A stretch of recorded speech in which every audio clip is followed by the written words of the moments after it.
Depuis cet été, on assiste à une dangereuse intensification de la présence militaire des États-Unis en Amérique latine et particulièrement autour du Venezuela. Ça a empiré juste dans les derniers jours. On a Donald Trump qui déclare le régime en entier une organisation terroriste et qui parle d'ordonner à partir de hier, mardi le 16 décembre, un blocage total et complet de tous les pétroliers soumis à des sanctions entrant au Venezuela et en sortant. On a aussi un blocus aérien. Donc, il y a beaucoup de gens qui doivent se demander, mais qu'est-ce qui se passe au Venezuela? Qu'est-ce qui se passe aux États-Unis? Et d'où ça sort tout ça? Et est-ce qu'il va y avoir une guerre entre le Venezuela et les États-Unis? Les bourgeois ne sont que des bandits. Ils volent et tuent les travailleurs pour avoir des profits. Mais unis comme dans une grande armée, nous écrasons la bourgeoisie, rien ne peut nous arrêter. Nous écrasons la bourgeoisie, rien ne peut nous arrêter. Donc, c'est ça qu'on va essayer de décortiquer aujourd'hui. C'est Julien Arsenault, je suis membre du comité exécutif du Parti communiste révolutionnaire. Aujourd'hui, je suis avec Hélène Bissonnette, du comité exécutif du parti aussi. Salut Hélène. Salut Julien. Contente de te revoir pour un autre épisode. Mais en fait, avant qu'on parle du Venezuela, il y a un autre sujet on ne peut pas s'empêcher d'en parler, au moins un peu, qui n'a absolument rien à voir, qui est la démission à venir du chef du Parti libéral du Québec, Pablo Rodriguez. Donc, au moment où on enregistre cet épisode, ça vient d'être annoncé que Pablo Rodriguez va annoncer aux médias qu'il démissionne. Donc, ça devrait être fait cet après-midi. On est mercredi aujourd'hui. Puis ça vaut la peine de commenter sur qu'est-ce que ça signifie, puis d'où ça sort tout ça. Donc, ouais, Hélène, peux-tu nous lancer sur le cas Pablo Rodriguez? Oui, bien, je commencerai en disant que la salade de Gagné, pour ceux qui ont suivi Infoman, qui faisait référence... La laitue qui a gagné, donc Pablo Rodriguez contre la laitue, en référence à cette fameuse histoire quand la première ministre britannique, Liz Truss, avait perdu aussi. Le combat avait duré seulement 45 jours en poste. Donc, ouais, Pablo Rodriguez qui a été élu à la tête du parti il n'y a vraiment pas longtemps. Ouais, en juin dernier. En juin dernier, c'est ça, puis qui se ramasse dans un gros scandale de corruption, d'enveloppe brune, les petits brownies qu'ils appellent, et qui, ben, je pense, dans tout ça, dans tout ce tumulte-là, avait pas vraiment d'autre choix là, que de démissionner. Donc, je pense que c'est pas une nouvelle qui surprend personne. Mais je pense que ce qui est intéressant, c'est de voir un peu plus profondément qu'est-ce que ça signifie, puis surtout qu'est-ce que ça en dit sur le paysage politique au Québec? T'sais? Ouais, puis c'est... on a l'impression de revenir en 2010, en fait. T'sais. Un scandale où, paraît qu'il y aurait des gens qui auraient été payés. Ça a sorti des textos entre deux personnes non identifiées, des rumeurs sur qui c'est, qui disaient des brownies, des billets de $100 pour voter pour Pablo Rodriguez à la chefferie du PLQ. Puis là, c'est juste...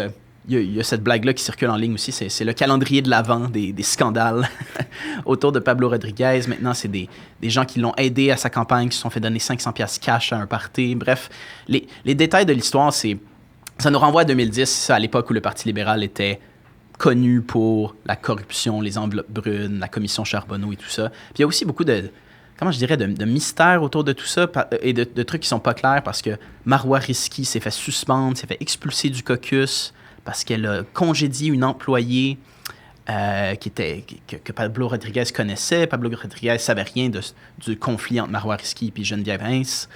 En tout cas, c'est à dormir debout tout ça, mais ce qui sort clairement, c'est un cas, c'est ça, des cas de corruption, d'enveloppe brune. Que Pablo Rodriguez était au courant ou non, ça n'a pas tant d'importance, en fait. Il devait démissionner, mais oui, la signification plus large, tu sais, quand on pense à la trajectoire du Parti libéral depuis 8 ans, en fait. Le gouvernement de Philippe Couillard a été peut-être le plus détesté de l'histoire du Québec. À ce moment-là, la CAQ compétitionne avec ça, qui avait implanté une austérité massive. C'était pas la première fois, mais c'était assez vicieux. Puis il avait été remercié en 2018, le pire résultat de l'histoire du parti. 2022, un autre résultat catastrophique pour le Parti libéral. Puis la CAQ, qui était devenue pour toute une période le parti du Québec Inc., le parti de la classe dirigeante québécoise. Puis ça se reflétait même dans les coffres du parti, en fait. Les libéraux, c'était le parti avec les poches profondes, qui recevait plein d'argent des riches, avec le scandale des prête-noms et tout ça.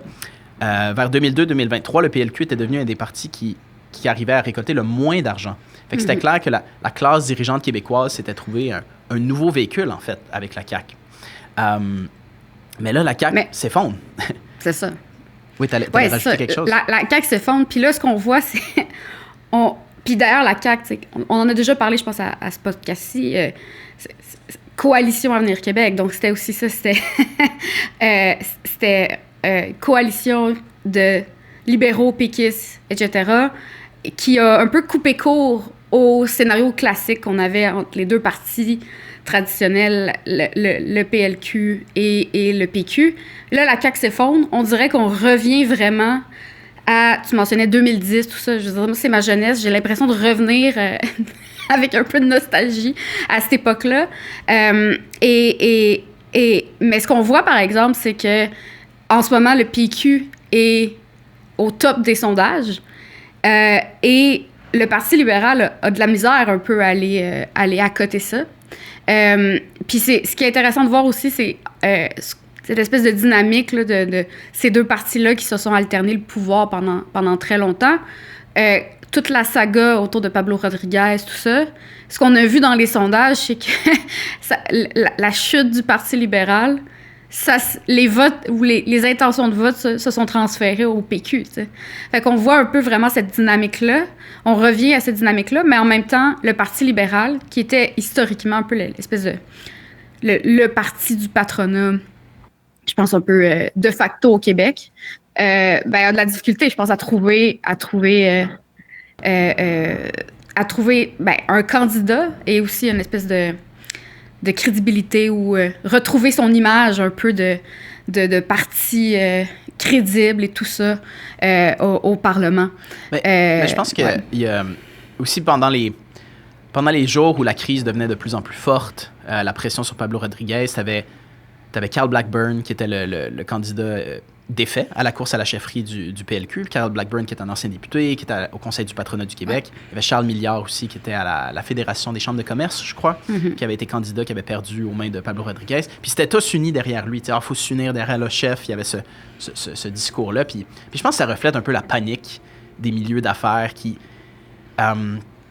sont plus intéressés par les libéraux que par le PQ. On y reviendra dans un instant. Mais c'est ça, la bourgeoisie québécoise, la classe capitaliste, ne doit pas être contente de ce qu'elle voit. T'sais. Parce qu'effectivement, la CAQ, on oublie ça. Ils n'ont jamais été élus en 2026.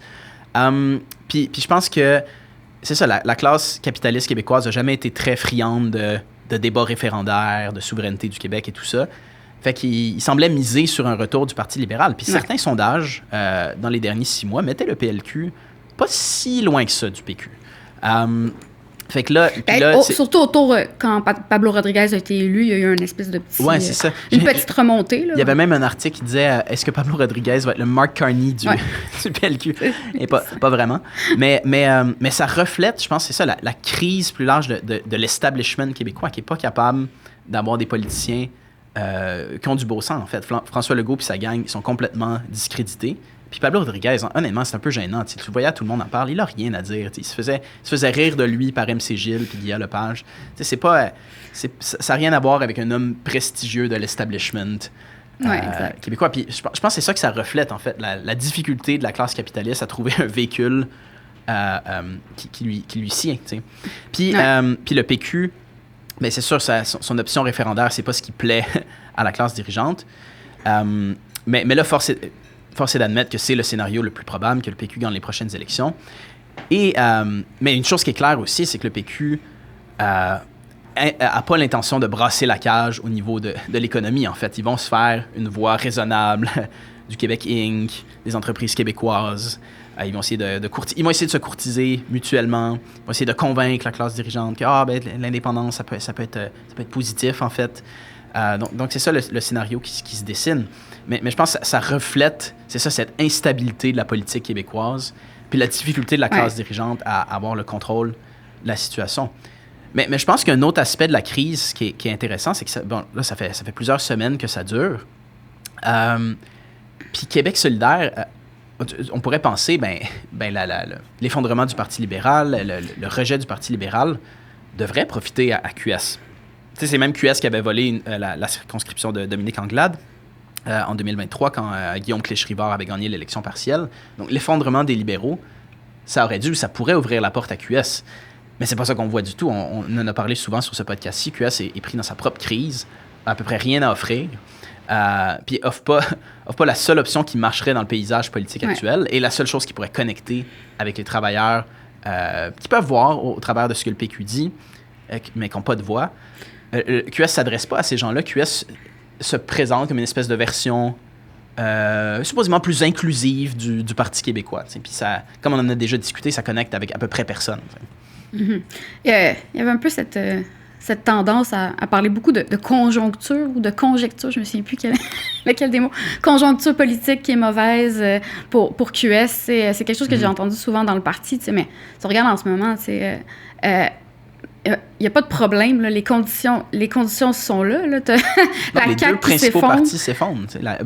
Deux des principaux partis s'effondrent. Deux des principaux partis, donc ça serait une occasion en or. Puis justement, encore, le parti du Québec Inc., encore pris dans de la corruption, c'est une occasion incroyable pour pointer du doigt vers les partis du patronat et tout ça. Mais QS est incapable de cartonner sur ça en ce moment. T'sais. Non, c'est ça. Puis c'est à cause qu'ils n'ont pas une perspective de classe claire. Parce que ce serait... Ouais. C'est servi sur un plateau d'argent, là, les crises à la CAQ puis au PLQ, c'est clair comme le jour que ces partis-là n'ont rien à voir avec les intérêts des travailleurs, sont corrompus, tout ça. Mais le PQ a sa propre histoire d'être proche de l'establishment, de recevoir de l'argent, tout ça. Dans la commission Charbonneau, c'était surtout les libéraux, évidemment, mais le PQ aussi recevait de l'argent de donateurs avec des intentions douteuses et tout ça. Surtout sous Pauline Marois dans les années 2000-2010, le PQ était vu, avec raison, comme un des partis de l'establishment. Ouais. Donc, la seule façon où QS pourrait se démarquer du PQ, c'est pas en parlant d'inclusion puis toutes ces choses-là qui intéressent à peu près personne, mais c'est en démasquant le caractère de classe du Parti québécois. Puis je pense qu'il y a un bon article que tu as écrit d'ailleurs là-dessus, qui est dans notre plus récente édition du journal, sur le titre, ça, le PQ a-t-il un préjugé favorable aux travailleurs?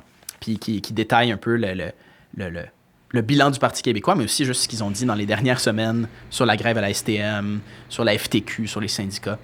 Bref, une crise à suivre. Ouais. Oui, vas-y. J'aimerais peut-être en terminant un peu un petit point sur le PQ. Historiquement, si on a les libéraux, c'est un peu le parti de l'establishment capitaliste, un peu comme de facto. Mais c'est pas parce que le PQ est pas pro-patronat, veut pas plaire à l'establishment du capitalisme et tout ça. En fait, c'est surtout parce que, d'un point de vue des entreprises, des capitalistes québécois, c'est sûr qu'un parti indépendantiste qui veut chambouler la Constitution canadienne et tout ça, c'est beaucoup moins stable. Il y a toujours eu, historiquement, depuis les débuts du PQ, une espèce de méfiance envers un parti indépendantiste. Mais ce qu'on a aussi vu, en fait, c'est constamment le Parti québécois, ses dirigeants aller courtiser le milieu des affaires et leur promettre et ensuite leur démontrer quand ils sont au gouvernement que, non, essentiellement, il y en aura pas de problème. T'sais, PSPP récemment parlait de stabilité et continuité.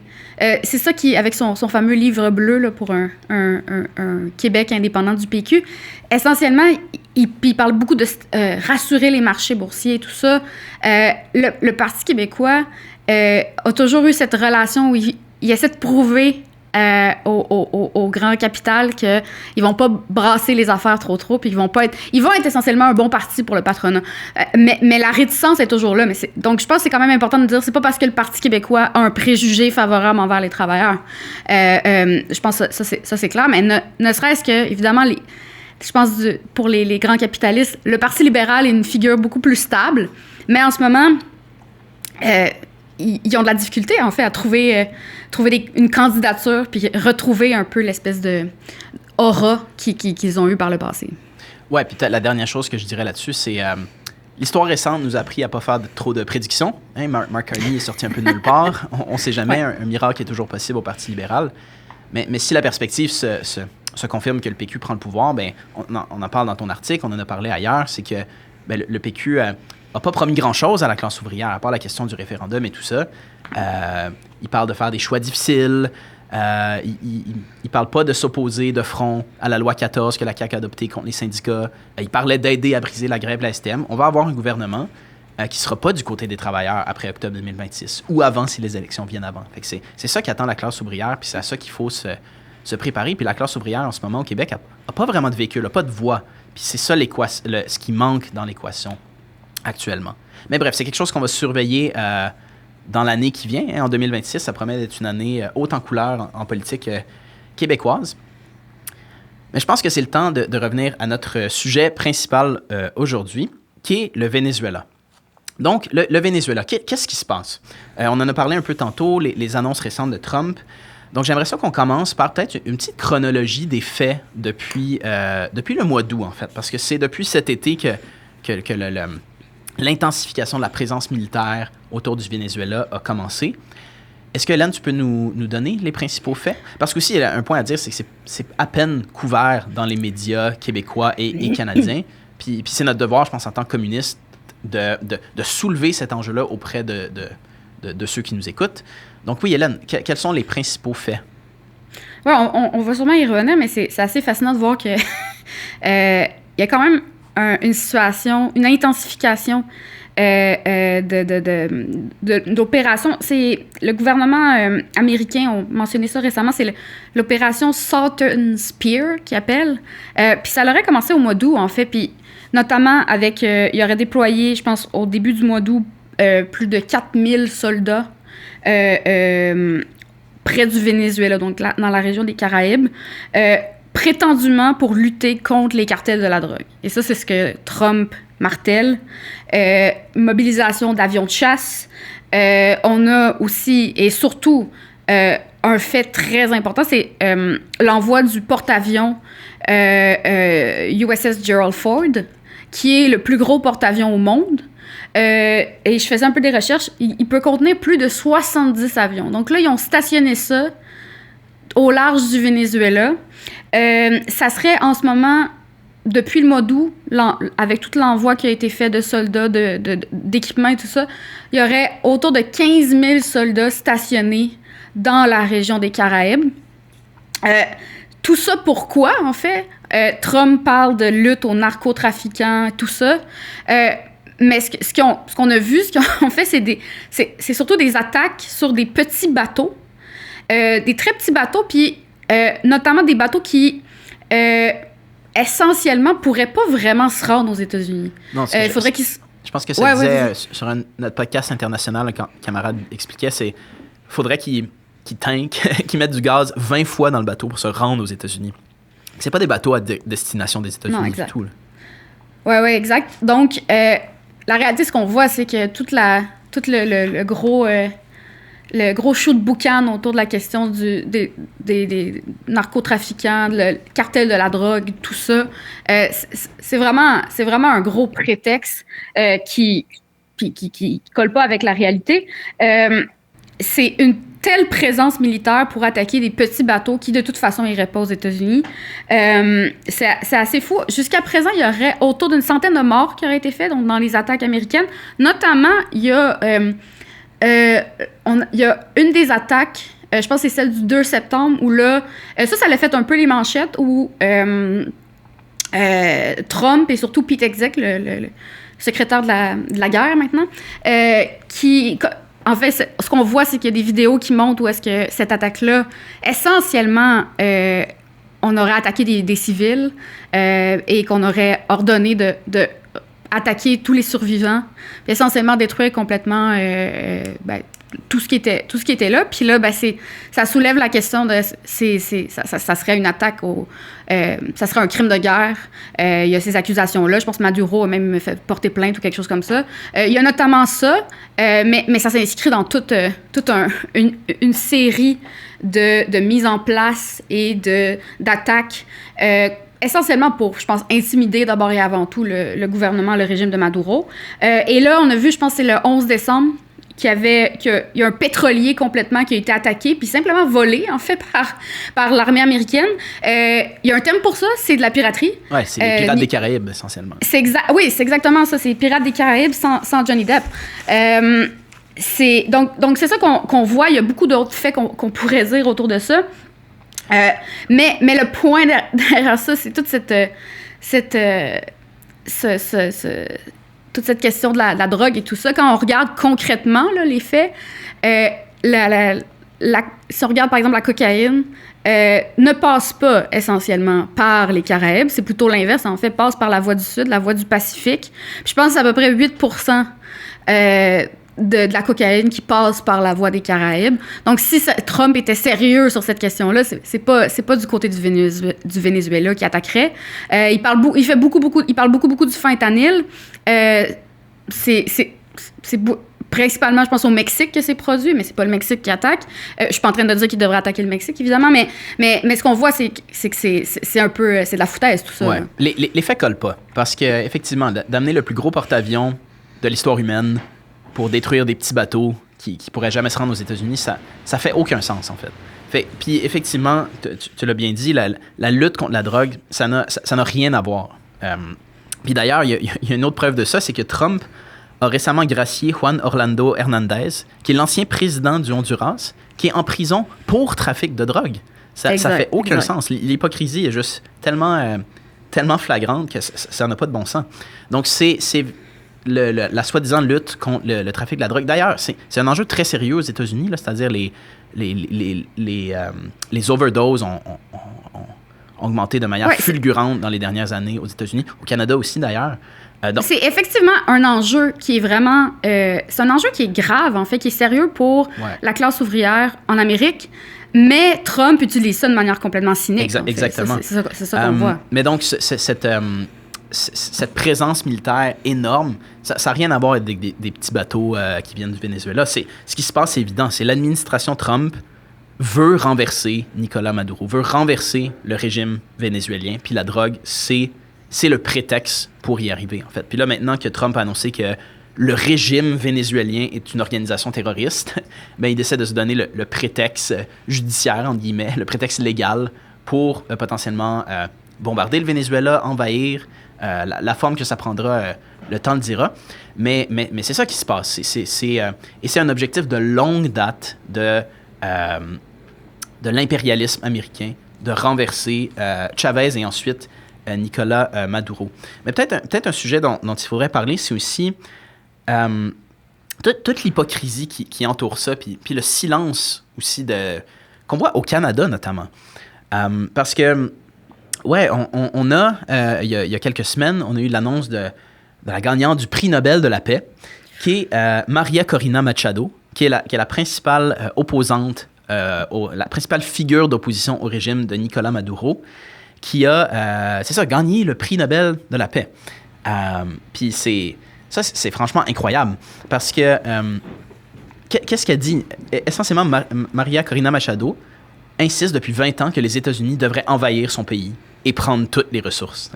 Fait qu'un prix Nobel de la paix qui vient à une personne qui demande une invasion étrangère de son propre pays, ben, c'est-à-dire, le prix Nobel de la paix est une joke depuis longtemps, mais ça, c'en est une bonne, en tout cas. Puis ces gens-là parlent de démocratie et tout ça.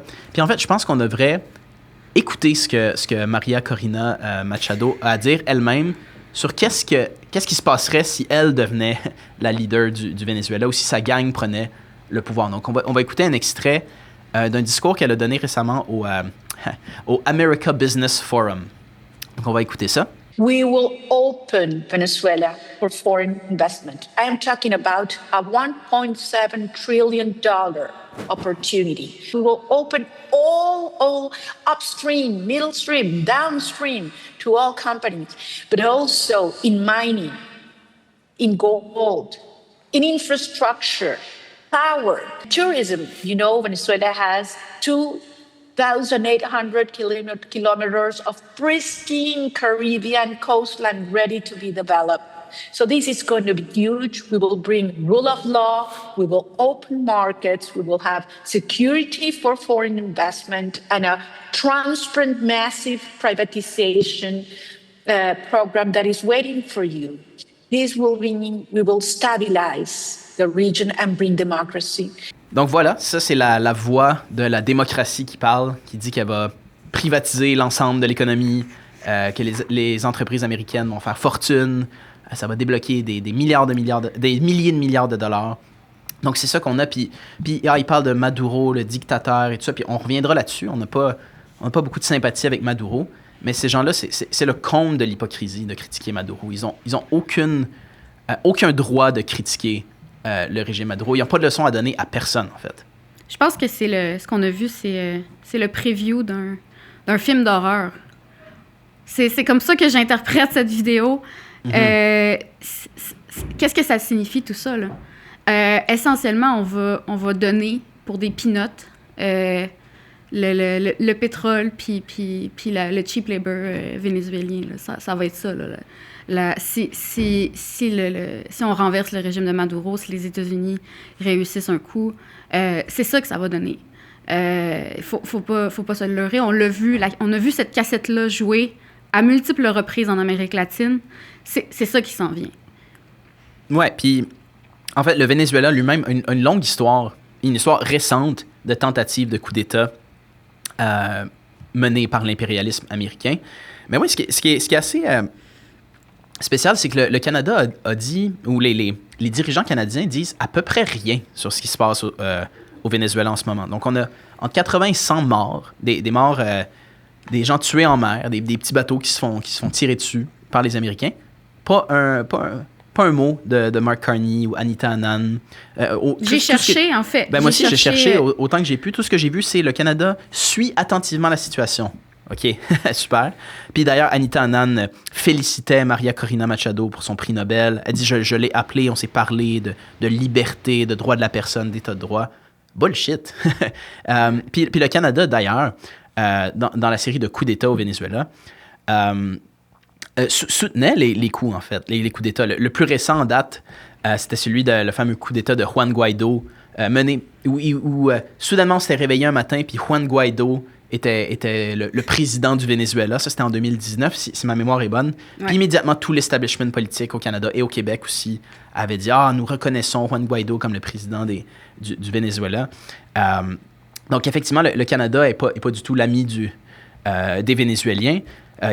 Ça fait longtemps, mais en 2019 en particulier, si je me souviens bien, il y avait le fameux groupe de Lima qui avait été créé pour orchestrer ça. Puis le Canada était une des voix les plus féroces là, dans ça. C'était Chrystia Freeland, le ministre des Affaires étrangères. Donc encore le gouvernement, le Parti libéral à la tête, qui a mis énormément de pression et qui a fait beaucoup, qui a travaillé fort, en fait, pour essayer de renverser le gouvernement de Maduro. Oui, puis cette année, plutôt cette année, le Canada a annoncé des nouvelles sanctions contre des membres du régime de Maduro. Donc effectivement, l'impérialisme canadien, ils n'ont pas grand-chose à dire sur ce qui se passe aux États-Unis, au Venezuela en ce moment, parce qu'au fond, eux aussi, ils veulent se débarrasser de Nicolas Maduro. Eux aussi, ils sont pour une forme ou une autre d'intervention dans un pays souverain pour décider c'est qui dirige le pays. T'sais. Donc, Puis j'ai vu une vidéo de la Chambre des communes, puis c'est Pierre Poilievre qui fait une envolée là, pour parler à quel point il est content que Machado ait gagné le prix Nobel de la paix, puis il a dépeint comme une ange, en fait. Et on voit ce que ça veut dire, en fait. Ouais. Et le gouvernement qui fait la ministre des Affaires étrangères fait aussi une déclaration pour souligner ce prix. On sait de quel côté ils sont. C'est assez clair, il n'y a pas de doute là-dessus. Mais ce qu'on voit en ce moment, c'est que Trump va à l'offensive.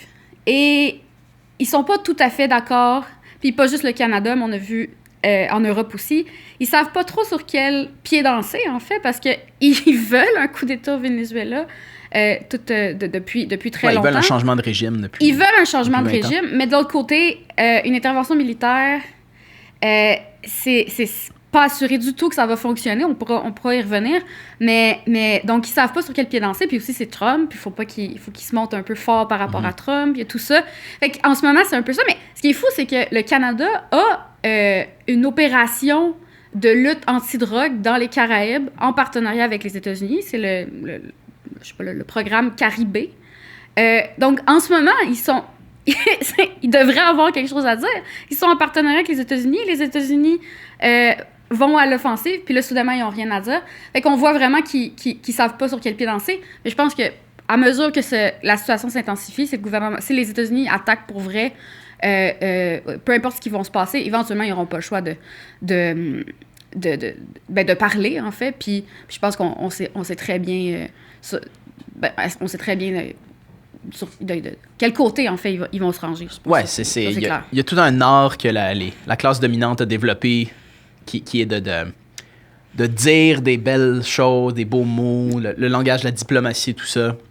Mais dans les faits, effectivement, la classe capitaliste au Canada, l'establishment veut un changement de régime au Venezuela depuis longtemps.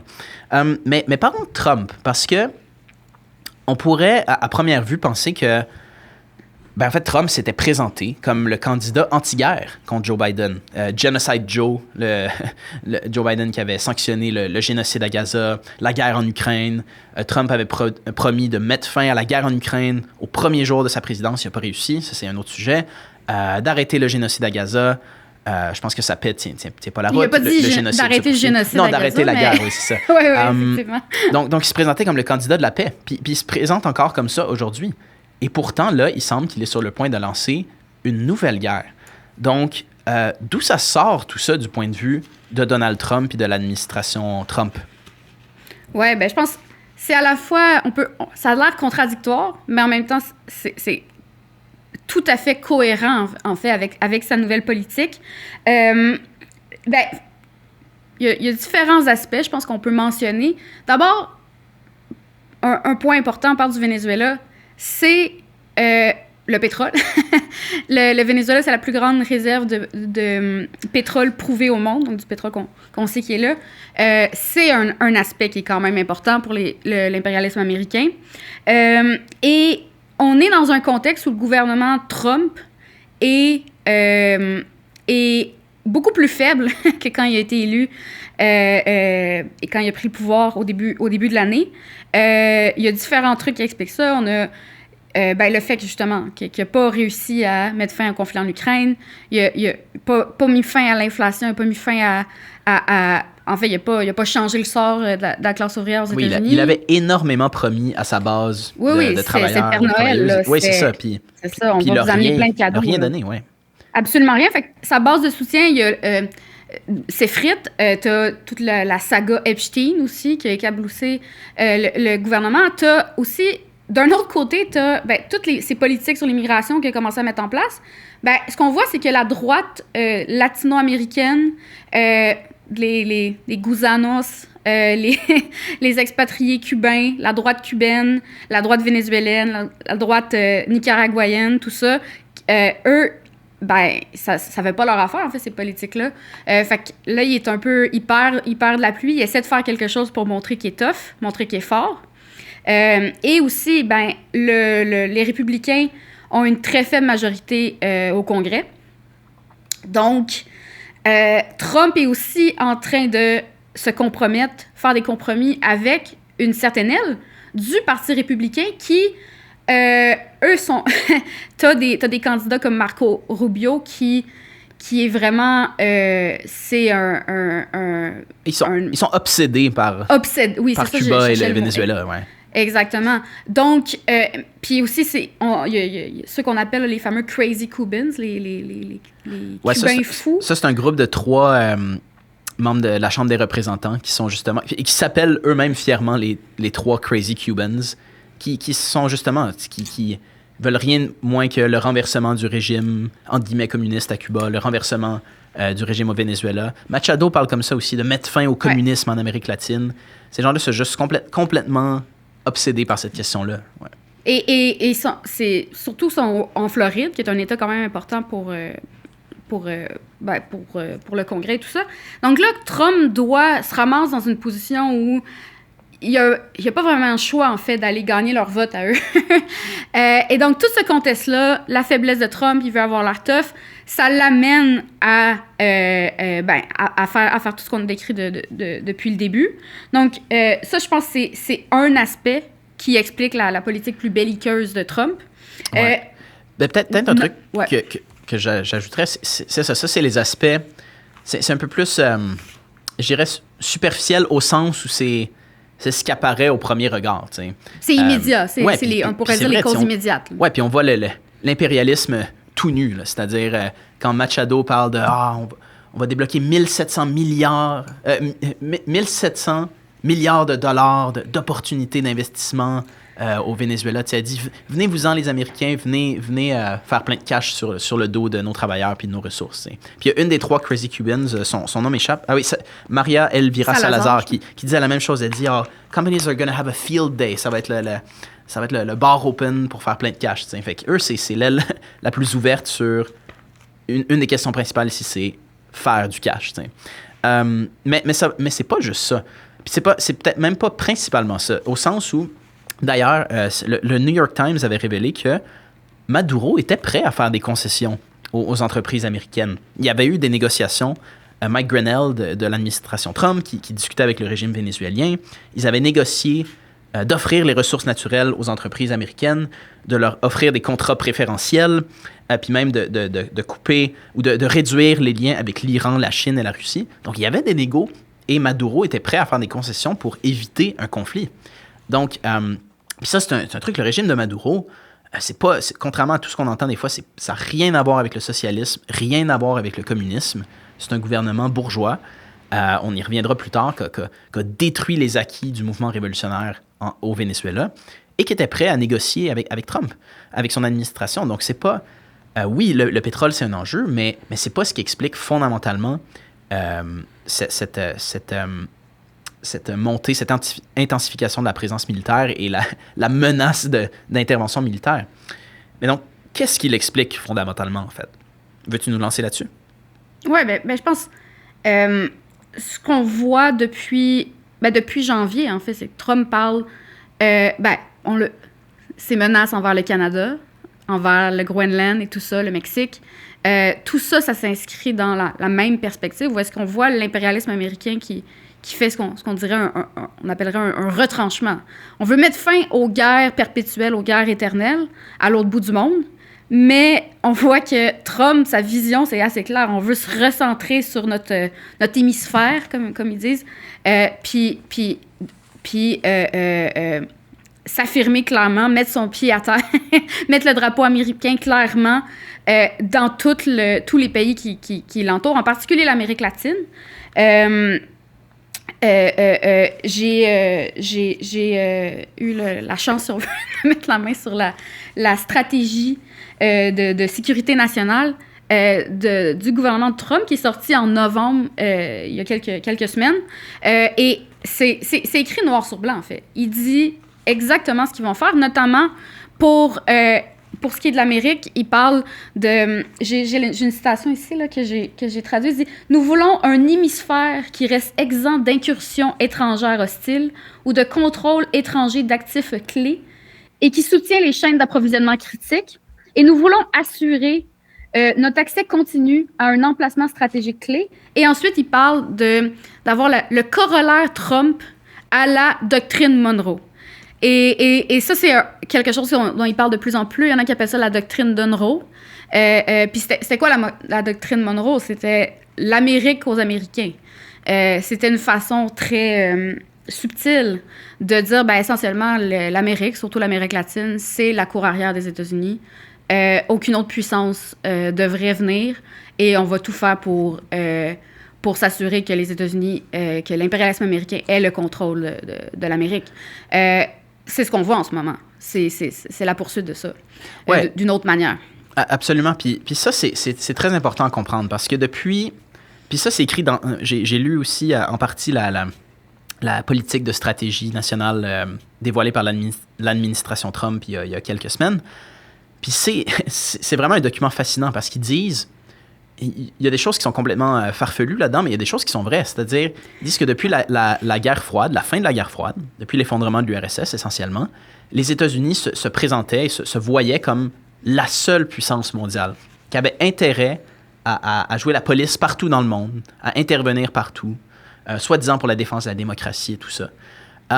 Puis ça n'a pas marché, en fait. C'est-à-dire, on a commencé à voir les limites de l'impérialisme américain et les limites à la capacité de l'impérialisme américain d'imposer sa volonté partout dans le monde. On l'a vu avec la guerre en Afghanistan, la guerre en Irak, qui se sont soldées par des échecs monumentaux, des soldats américains morts, des milliards, des milliers de milliards de dollars perdus dans des trous sans fond.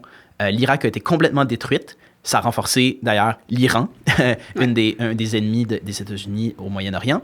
Puis en Afghanistan, les talibans ont repris le pouvoir en 2021, après 20 ans de guerre. Donc, ça a été des échecs complets. Puis ça, ils en parlent dans le document, les Forever Wars, les guerres qui coûtent des milliards de milliards, des milliards et des milliards, et qui n'apportent rien, en fait. Puis ils disent, c'est le temps d'arrêter de penser que les États-Unis peuvent jouer aux policiers partout dans le monde. Puis comme tu as dit, on doit se concentrer sur notre hémisphère. Puis ils disent notre hémisphère. Qui a décidé que ça appartenait aux Américains, aux gens des États-Unis, on ne le sait pas. Mais c'est ça qui se passe. Puis, et donc, c'est dans tout ça que s'inscrit l'attaque contre le Venezuela. Le Venezuela qui a des liens avec la Chine, avec la Russie aussi. Et c'est une manière c'est plutôt une tentative de montrer c'est qui le boss en Amérique latine. Mais le problème avec ça... Oui, tu voulais... Non, j'allais peut-être dire, peut-être c'est important de mentionner, c'est le Venezuela en ce moment qui est attaqué, mais c'est pas juste le Venezuela. C'est vrai. On a vu notamment... il y a le Panama, en fait, qui a... je pense que c'est Marco Rubio qui est allé au Panama directement, qui ont, dans la dernière période, les États-Unis ont forcé d'avoir une présence militaire.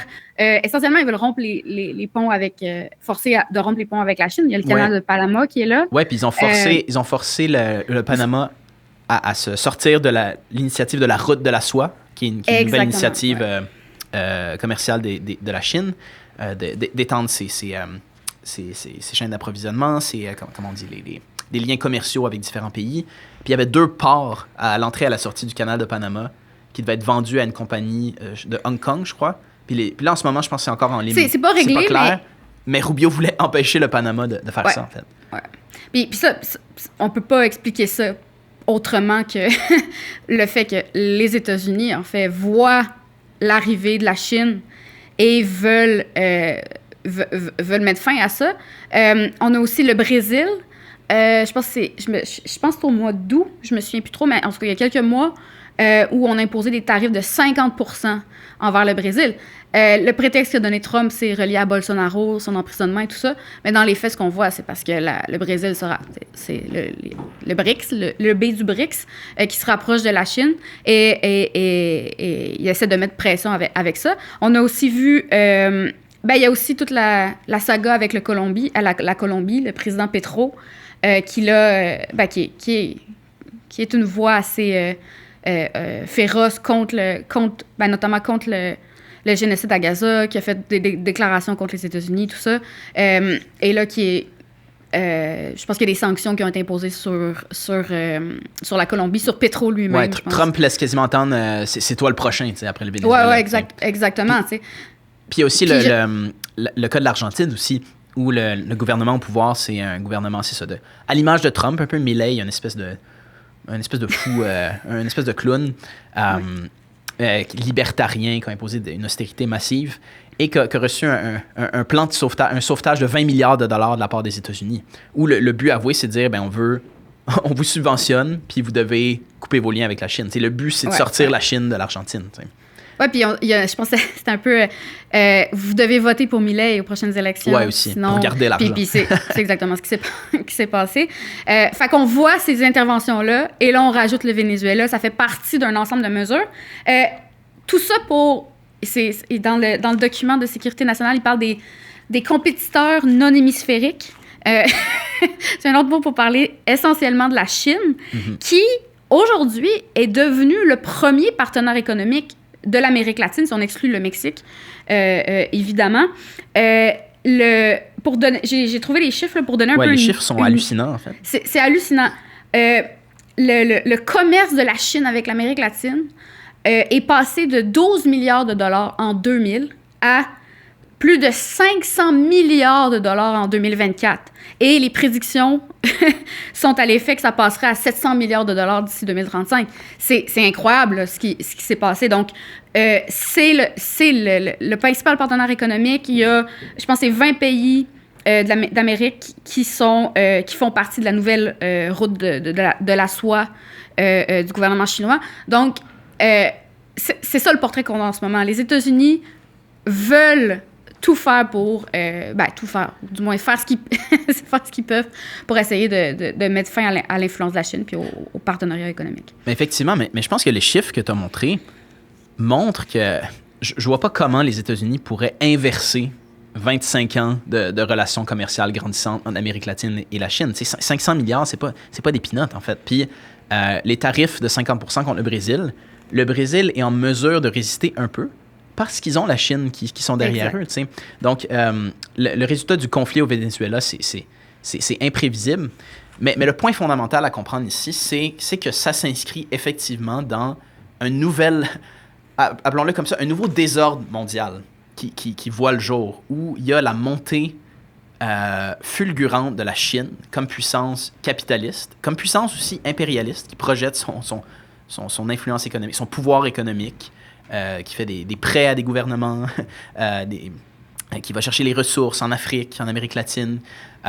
Donc la montée de la Chine comme nouvelle puissance impérialiste et le déclin relatif des États-Unis. Relatif au sens où les États-Unis restent à ce jour la puissance la plus archi-réactionnaire de toute la planète, l'ennemi principal de la classe ouvrière partout dans le monde. Puis on voit avec leur offensive contre le Venezuela, qui n'a juste pas de bon sens. La Chine ne procède pas par ces méthodes-là en ce moment. La Chine, c'est le nouveau venu, en fait. Ils n'ont pas besoin de faire ça. Ils servent de leur poids économique. Puis ils n'ont pas intérêt à avoir l'air des États-Unis. Mais donc, c'est ça qu'on voit, c'est le grand conflit du jour, en fait, la Chine contre les États-Unis et dans une moindre mesure, la Russie. Donc, c'est ça qui se joue au Venezuela. Puis c'est pour ça, d'ailleurs, qu'ils n'acceptent pas juste des deals avec Maduro, qu'ils veulent renverser le régime pour envoyer un signal. Un signal d'abord à la Chine et à la Russie sur c'est qui le boss en Amérique latine. Puis c'est aussi ça qu'on peut interpréter, comme tu l'as mentionné, les menaces d'annexion du Canada, du Groenland. C'est ça, c'est Trump. En fait, Trump, tu pourrais dire, il y a une certaine logique à ça, puis il y a une logique même du point de vue des intérêts de l'impérialisme américain, de dire, on peut pas s'étendre partout, dans plein de conflits partout autour du globe. Il faut focusser les énergies de l'impérialisme américain sur notre propre continent, sur l'Amérique du Nord, l'Amérique du Sud, l'Amérique centrale. Donc, c'est ça que ça veut dire, en fait. Puis d'un certain point de vue, c'est pas complètement farfelu non plus, parce qu'on voit comment les États-Unis se sont enfoncés dans le bourbier ukrainien. Ils ont envoyé plein d'argent pour une guerre qu'ils vont perdre contre la Russie de toute façon. Ça, c'est un autre sujet, mais tous les faits montrent que la Russie fait des avancées qui sont irréversibles. Puis à Gaza aussi, ils ont laissé le chien furieux Netanyahou faire ce qu'il veut. Donc, la politique depuis 30 ans des États-Unis de penser qu'ils peuvent faire ce qu'ils veulent, a mené à une catastrophe après l'autre. Puis Trump, c'est la reconnaissance de ça. Oui, puis on compare Trump avec Joe Biden juste avant. Puis je pense que Trump, il l'a déjà présenté comme ça.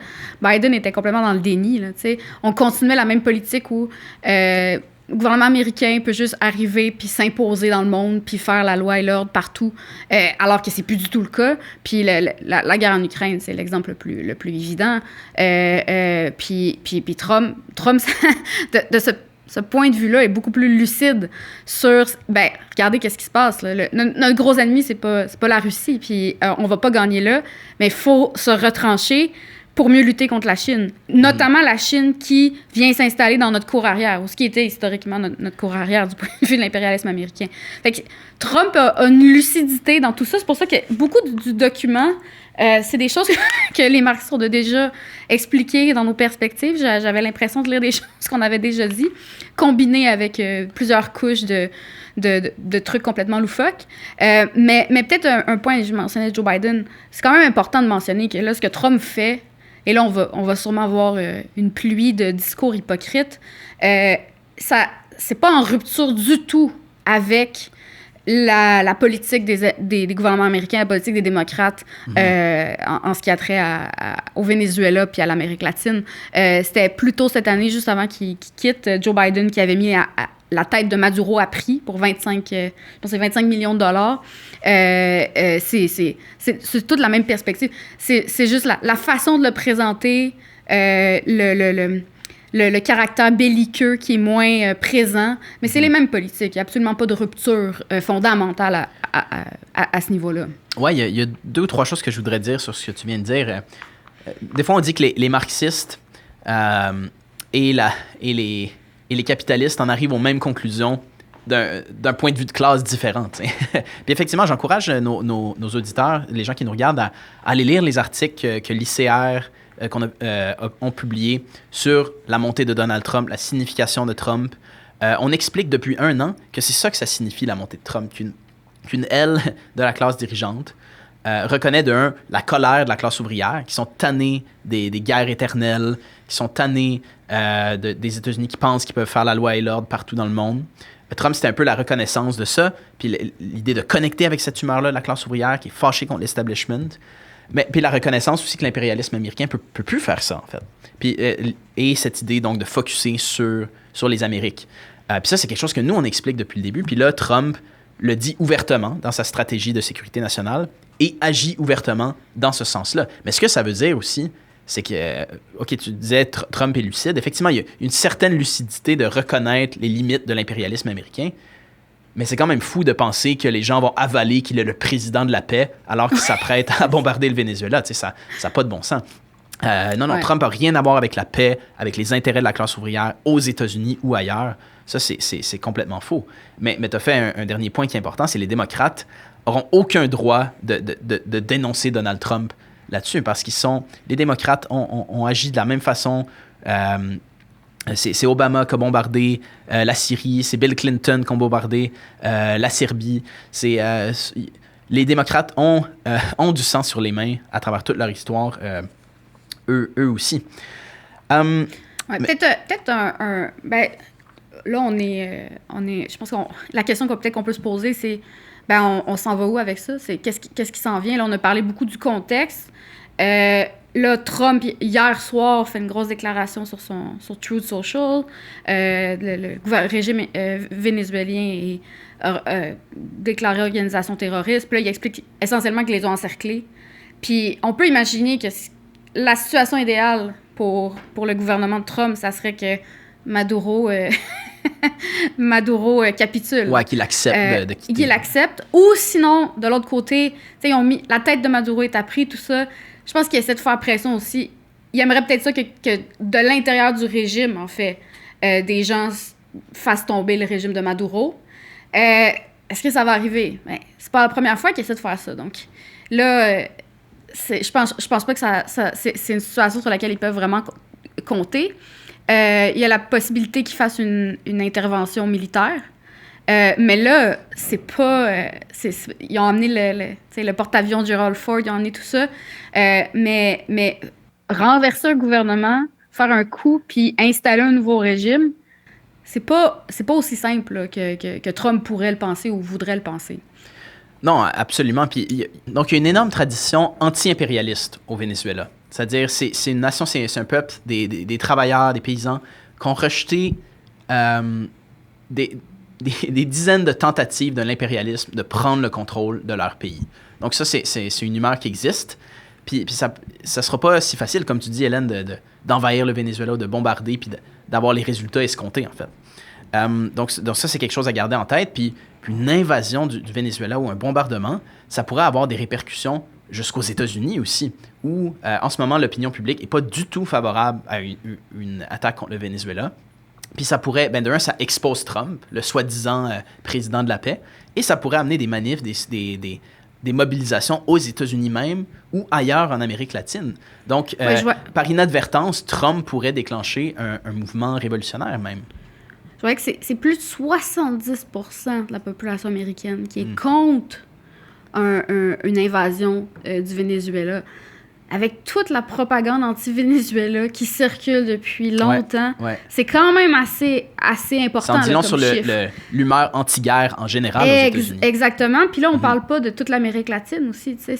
Oui, le gouvernement de Maduro est détesté par bien des travailleurs au Venezuela, puis même en Amérique latine, mais le sentiment de la haine contre l'impérialisme américain qui a saccagé, qui a détruit complètement la vie de millions de gens en Amérique, c'est beaucoup plus fort, je crois. Mm-hmm. Et aussi, il y a un peu de l'aspect technique, l'aspect militaire aussi, instaurer un régime sur une base permanente contre la volonté populaire? Aussi, est-ce que l'armée va prendre quel côté? Tout ça, je veux dire, on a vu ce que ça a donné en Libye. Ça a créé un contexte où est-ce que c'est des guerres, c'est des factions dans l'armée, c'est des factions dans le gouvernement. Le pays c'est désintégré, là, c'est-à-dire qu'il n'y a pas d'autorité centrale qui gouverne l'ensemble de la Libye, ouais. Exactement. Puis aussi, d'un point de vue militaire, l'armée américaine est hyper puissante, évidemment. Puis là, il encercle le Venezuela, mais c'est aller sur le terrain du Venezuela, c'est un contexte très différent. Là, je voyais même, j'avais ressorti c'était un article, je pense que c'est le New York Times, où est-ce que tu as un ancien haut placé du gouvernement d'Obama qui expliquait, qui était un peu contre les tactiques de Trump, pas parce qu'il veut pas changer de régime, mais parce qu'il dit, ben, c'est parce que c'est un peu c'est le contexte d'une guerre de guérilla là, au sol. L'armée vénézuélienne, premièrement, il faut pas penser que même si on peut penser que l'armée vénézuélienne n'est pas très forte, on doit se douter qu'ils ont des alliés qui peuvent leur fournir du soutien, mais aussi, eux, c'est un terrain qu'ils connaissent, alors que l'armée américaine ne connaît pas ça. Fait que même d'un point de vue stratégique, militaire, c'est pas aussi simple. Trump, son modus operandi favori, on l'a vu avec... je pense avec les Houthis au Yémen, de juste faire une série d'attaques rapides, puis après ça, déclarer victoire. Déclarer la victoire, aussi. Ouais, c'est ça, surtout déclarer victoire. Avec l'Iran, là, le bombardement des installations nucléaires, ouais. Exactement, il y a attaque rapide, puis après ça, il déclare une victoire. S'il fait ça au Venezuela, la réalité, c'est que je pense que tout le monde va voir le bluff un peu derrière ça.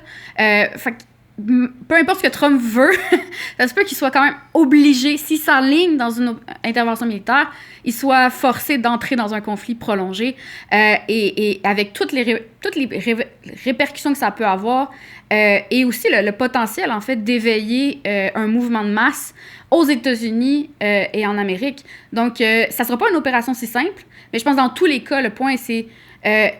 par rapport à tout ça, qu'est-ce que les marxistes ont à dire? Comment est-ce qu'on doit se positionner? Comment est-ce que les révolutionnaires se positionnent par rapport à ça? Ben, je pense que c'est assez clair, notre position, c'est pas touche au Venezuela, pas touche à l'Amérique latine en général, pas touche au Venezuela. Seule la classe ouvrière vénézuélienne doit décider de son propre sort, doit décider de son gouvernement. Il y a absolument rien de positif qui peut venir avec les attaques de l'impérialisme canadien, américain, etc. Autant une intervention militaire, mais même tout ce qui est les sanctions et tout ça. Qui est affecté par les sanctions? C'est pas le régime de Maduro, c'est la classe ouvrière, c'est les travailleurs pauvres, en fait, qui sont affectés par ça. Fait qu'il y a absolument rien de progressiste là-dedans. Puis il faut être assez clair, c'est une question simple. T'as un envahisseur, t'as l'impérialisme qui attaque, est un pays qui se fait attaquer. Notre position, c'est très simple, en fait. La situation est très simple. On prend le côté du pays qui se fait envahir puis se fait attaquer. Absolument. Je pense que le dernier sujet qu'on doit traiter, c'est revenir un peu dans le temps aussi. Parce qu'on a beaucoup parlé de l'impérialisme américain, la question du rôle du Canada ou l'attitude du Canada dans ce conflit-là. Mais c'est quoi le régime Maduro, en fait? Puis ça, c'est pas une question secondaire, parce que oui, il y a la propagande impérialiste, c'est un dictateur, il fait ci, il fait ça. On peut pas croire un mot de ce qu'ils disent, au sens où ils vont grossir le trait sur tous les méfaits, tous les mauvais côtés du régime Maduro, comme il le faisait avant pour Chavez. Mais la réalité, elle est pas jolie au Venezuela. Il y a énormément de pauvreté, il y a énormément de ressentiment, et de ressentiment envers le régime Maduro. Mais c'est important de revenir dans le temps parce que ça n'a pas toujours été comme ça. C'est-à-dire, depuis le début des années 2000, il y a eu un mouvement révolutionnaire au Venezuela. Puis ça a été probablement la révolution la plus inspirante du 21e siècle, en fait. Fait que je pense que c'est important de parler un peu de ça. C'est quoi l'origine du gouvernement Maduro actuel? C'est quoi son rôle? Puis c'est quoi aussi l'attitude que les communistes prennent envers ce régime-là? C'est sûr qu'il y aurait énormément à dire, je pense, sur la révolution on va essayer de faire ça vite. Ouais, c'est ça, on n'a pas énormément de temps, mais je dirais d'abord et avant tout que j'invite, en fait, les gens qui nous écoutent, les camarades, à vraiment aller se creuser un peu là-dedans. Je pense que pour beaucoup de gens de notre génération et les plus jeunes, n'ont pas vraiment connu c'était quoi la révolution vénézuélienne. C'était qui Hugo Chavez? C'est vraiment intéressant. Il y a énormément de leçons sur la révolution vénézuélienne qu'on doit tirer. Ce serait un peu difficile de faire une présentation qui rende justice, en fait, à tout le processus qui s'est passé. Mais essentiellement, ce qu'on peut dire, c'est qu'on a eu le gouvernement de Hugo Chavez qui a pris le pouvoir en 98 pour la première fois et qui a entamé une série de réformes importantes pour les travailleurs et les masses pauvres et qui a notamment mis l'accent sur... qui a utilisé aussi le pouvoir de l'énergie, du pétrole, du secteur pétrolier, qui était déjà nationalisé, en fait. C'est le PDVSA, qui était la compagnie d'État de pétrole, qui était déjà nationalisée, mais qui était gérée comme une grosse entreprise privée, là, puis qui ne servait pas vraiment les intérêts de la population. Mais Chavez a voulu utiliser ça pour vraiment... essentiellement utiliser l'argent du pétrole pour financer des réformes importantes. Puis la révolution vénézuélienne, ça a été un long processus, en fait, qui n'a pas été accompli jusqu'au bout, c'est-à-dire qu'on n'a pas renversé le capitalisme, mais qui a quand même accompli des choses importantes, qu'on regarde tout ce qui est les soins de santé, l'éducation. On a mis fin à l'analphabétisme, si je me souviens bien. Il y a eu notamment, je pense que c'est un projet de... Je pense que c'est 3 millions de maisons ou d'habitations qui ont été données à la population. On parle d'une population de 30 millions à peu près de gens. Et on a donné des maisons au dixième de la population. Compare ça avec ce qu'on a aujourd'hui, où est-ce que c'est impossible d'avoir des gouvernements qui nous donnent des logements sociaux. Il y a énormément de réformes progressistes. Et ça a inspiré des millions de gens au Venezuela et ailleurs. Ouais, puis je pense que c'est quoi une révolution? Quand on parle de révolution, je pense que la manière la plus courte de décrire une révolution, c'est l'entrée des masses sur la scène de l'histoire. C'est-à-dire, la politique, normalement, c'est fait par les experts, par les députés, par les mandarins de l'État, par les fonctionnaires. Mais une révolution, ça rompt avec ça. C'est les gens ordinaires qui essaient de prendre leur sort entre leurs mains. Puis sous l'impulsion, c'est ça, de la montée de Chavez au pouvoir, bien, c'est ça qu'on a vu, en fait. Un mouvement de masse des travailleurs, des paysans, des pauvres vénézuéliens qui ont tenté de changer leur vie, en fait. Puis c'est incroyable. Puis ça a commencé notamment en 2002. En avril 2002, il y a eu un coup d'État organisé par l'impérialisme américain, où d'ailleurs, il y avait une certaine Madame Maria Corina Machado qui était dans le palais présidentiel, ils avaient déjà tassé Chavez, ils disaient on dissout toutes les institutions démocratiques. Puis là, ils applaudissaient, ouais. Donc, ils voulaient réinstaurer la démocratie en dissolvant le Parlement, en renversant Chavez. Puis le coup d'État d'avril 2002 a été vaincu par une mobilisation des masses et qu'on réussit aussi à avoir un impact sur l'armée qu'a inversé ce qui s'était passé, qu'a ramené Chavez, puis le coup d'État s'est effondré en l'espace de 2 jours. Donc ça signalait l'entrée des masses. Puis après ça a eu un impact sur Chavez lui-même. Chavez n'était pas un socialiste. Non. Il n'a jamais été marxiste, d'ailleurs, et c'est le gros problème. Mais sous l'impact du mouvement lui-même, sous l'impact des actions des États-Unis, il a tiré des conclusions socialistes. Il est devenu socialiste. Il a commencé à parler de nationalisation. Les travailleurs prenaient le contrôle de certaines entreprises. Puis lui, il sanctionnait ça, il légalisait le contrôle ouvrier. Imaginez donc. Puis il a fondé le Parti socialiste unifié, le PSUV. Puis du jour au lendemain, 5,5 millions de Vénézuéliens ont appliqué pour rejoindre le parti. Donc on avait clairement un mouvement révolutionnaire. Chavez parlait de renverser l'État bourgeois, c'était socialisme ou barbarie. C'est incroyable. Tout ça, c'est il y a 20 ans. Oui, là, exactement. Puis j'invite les gens à aller voir. Il y a des vidéos de Chavez, en fait, des discours de Chavez. Comparez ça avec n'importe quoi que vous entendez aujourd'hui, de la soi-disant gauche et tout ça. Ouais. C'est assez incroyable. Puis ce que tu dis, c'est vraiment important, c'est qu'il y a eu un processus où Chavez lui-même s'est radicalisé, en fait. Sous le poids des événements. Aussi, les coups d'État, ça l'a radicalisé Chavez, autant les masses que Chavez, en fait, de dire, non, en fait, on sait qu'on est du bon côté de l'histoire, puis on va résister à ça. D'ailleurs, sur le coup d'État, il y a un excellent film, en fait, qui s'intitule La révolution ne sera pas télévisée. Ouais. D'ailleurs, ce soir, avec les camarades de ma cellule locale, on va visionner le film. Ça vaut vraiment ça vaut vraiment la peine. Puis ça montre, en fait, vraiment... c'était quoi le coup d'État, mais aussi tout le mouvement derrière Chavez. C'est les masses qui ont sauvé Chavez. C'est assez incroyable. Et on a vu aussi, après ça, on a vu il y a eu toutes les tentatives de boycott de la part de l'oligarchie, des grandes entreprises. Il y a eu un lockout aussi, notamment de la compagnie PDVSA, la compagnie pétrolière. Et à ce moment-là, on a vu les travailleurs d'eux-mêmes, par eux-mêmes, faire repartir la production. On parle d'une industrie de milliers de travailleurs avec un haut niveau de développement technologique. Et les travailleurs ont dit, le patronat n'est pas là, les patrons sont pas là, on repart la production. Puis pendant, je pense, ces 3 mois que ça a duré, ce lockout-là, ils ont fait fonctionner l'économie. Fait que déjà, le Venezuela nous montre aussi, je pense, énormément de tout le potentiel, en fait, du contrôle ouvrier. D'ailleurs, j'ai mis mon chandail, justement, qui est un hommage au contrôle ouvrier vénézuélien.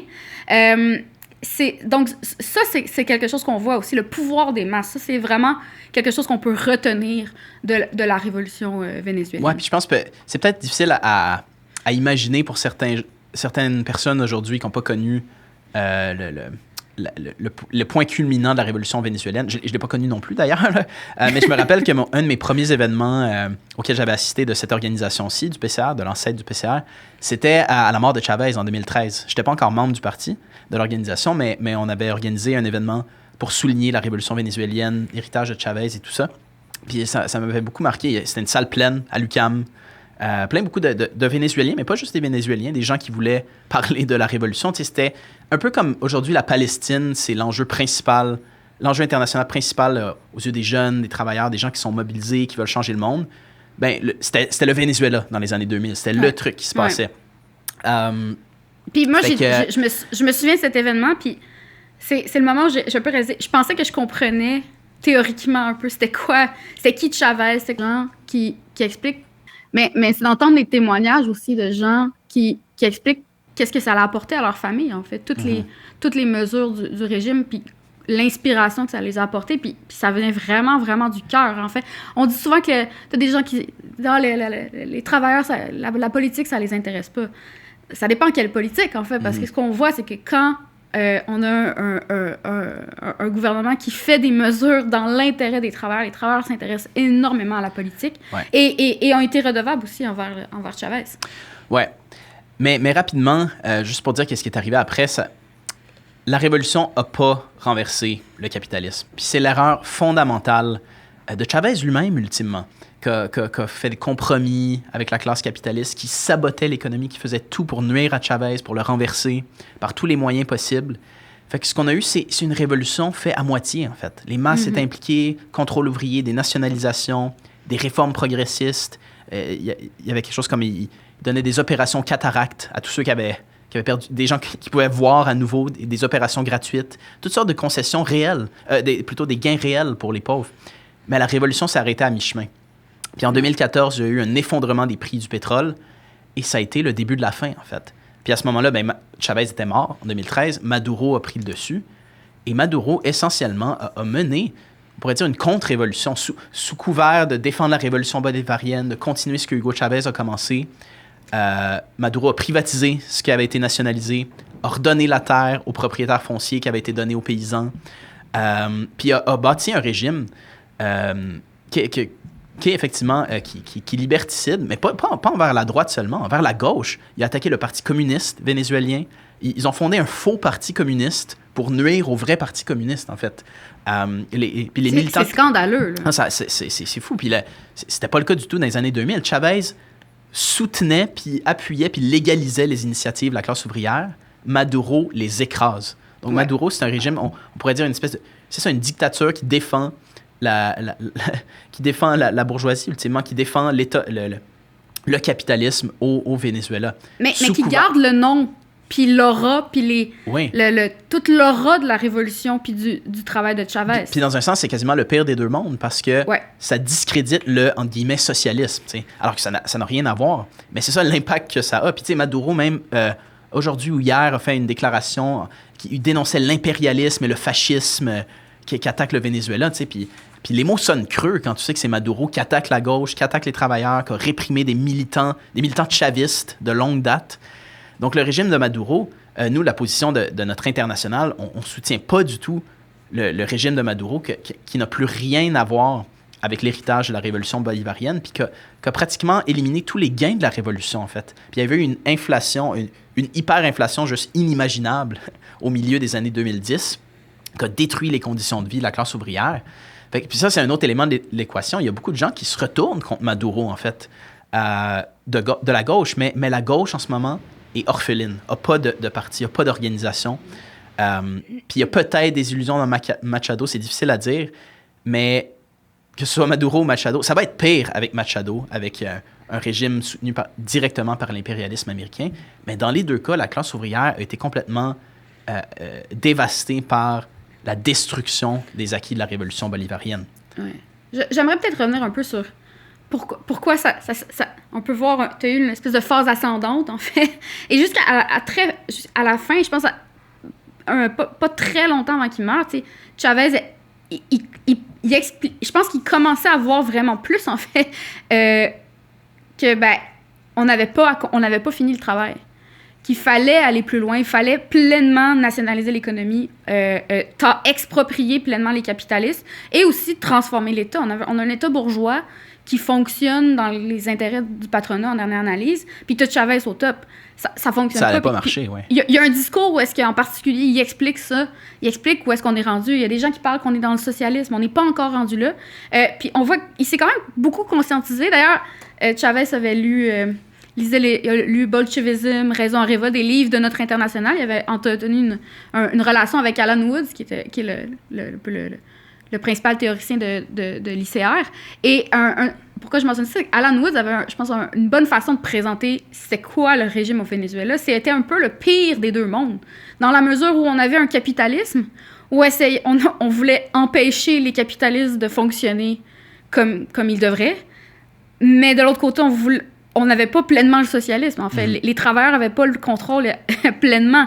Donc, on avait vraiment le pire des deux mondes. Puis, une situation comme ça, une espèce d'entre-deux, ne peut pas durer. Et c'est ça qu'on a vu. Éventuellement, c'était insoutenable. Et quand la crise dans le secteur pétrolier est arrivée, ça a été le début de la fin. Fait que c'est vraiment cette situation-là. S'il y a une leçon qu'on doit retirer, il y a peut-être 2 leçons qu'on peut, ou 3, mais plusieurs leçons de la révolution au Venezuela, mais un point important, c'est qu'on ne peut pas faire de demi-révolution. Et ça, je pense que c'est clair, c'est l'exemple que ça nous montre. Puis je pense que Chavez parvenait de plus en plus à cette réalisation-là, mais c'était trop tard. Et derrière tout ça, ce qu'on voit, c'est qu'on avait... on voit le pouvoir des masses, incroyable. Mais Chavez était tout seul au sommet, tu sais. Maduro était dans son gouvernement. Tu avais plein de bureaucrates comme ça qui travaillaient contre ce que Chavez essayait de faire, contre les intérêts des masses aussi. La réalité, c'est que Chavez il n'y avait pas un appareil, il n'y avait pas un parti vraiment socialiste, un parti révolutionnaire derrière lui. Puis je pense que ça nous montre aussi c'est quoi notre tâche à nous ici, puis partout à travers le monde. Il faut qu'on construise dès maintenant un appareil révolutionnaire, un vrai parti, parce qu'une révolution, c'est pas une affaire d'un seul homme. Ça ne peut pas, ça fonctionne pas. Puis ça, je pense que c'est aussi une leçon qu'on peut retenir. Effectivement, puis c'est ça la tragédie de la révolution vénézuélienne, effectivement. Une demi-révolution, ça mène à ce qu'on voit aujourd'hui. C'est-à-dire que le socialisme se voit discrédité au Venezuela. Je pense qu'il y a beaucoup de cynisme envers le régime, le soi-disant socialisme. Et oui, les masses se retrouvent sans voix aujourd'hui au Venezuela. Mais effectivement, c'est une leçon très importante. Mais je pense que c'est l'heure du mot de la fin. Ce que je dirais, c'est oui, effectivement, le régime de Maduro, c'est un régime qui doit être combattu par les communistes. Les communistes au Venezuela. C'est pas la tâche de l'impérialisme de renverser Nicolás Maduro. Ça revient aux peuple vénézuélien, aux travailleurs en particulier, de régler leurs comptes avec leur gouvernement, leurs dirigeants bourgeois. Donc, c'est nous, en tant que communistes, en Amérique du Nord, au Canada, au Québec. Notre slogan, c'est effectivement « Pas touche au Venezuela, pas touche à l'Amérique latine ». D'ailleurs, je veux juste pointer qu'on l'a sur notre récente édition du journal, l'édition de décembre-janvier. C'est la couverture arrière du journal, donc « Pas touche à l'Amérique latine ». C'est le message qu'on a envoyé. Puis nous, le rôle qu'on peut avoir ici, c'est de tirer les leçons de la révolution vénézuélienne, de son échec, ultimement, et bâtir de toutes nos forces un parti communiste révolutionnaire pour régler nos comptes avec nos propres dirigeants ici, au Québec et au Canada. Qui sont complices de l'offensive impérialiste contre le Venezuela. C'est aussi, non seulement on lutte ici contre nos impérialistes, mais c'est ce qu'on doit faire, en fait, pour lutter, pour lutter en solidarité avec les travailleurs vénézuéliens. Absolument. Ben voilà, je pense que ça nous amène à la fin de l'épisode. J'espère que ça aurait été utile pour mettre en lumière quelque chose qui n'est pas mis en lumière dans les médias québécois et canadiens. Donner un sens à tout ce qui se passe au Venezuela et aux États-Unis. On va suivre les événements de proche.